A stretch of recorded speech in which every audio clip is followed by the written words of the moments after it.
Hi guys, gagawa tayo ng merienda. Gagawa tayo ng saging pinasapo na may kasamang giniling na bigas para masarap. At lalagyan natin ng kunting sugar para masarap.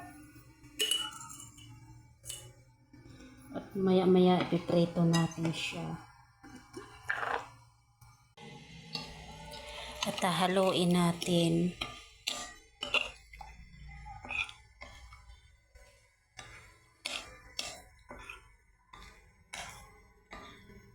Para maging malapot. Para yung saging natin ay dumikit. Ito yung natira kong pinagiling bigas ng gumawa ko ng suman. Para hindi sayang, lalagay ko sa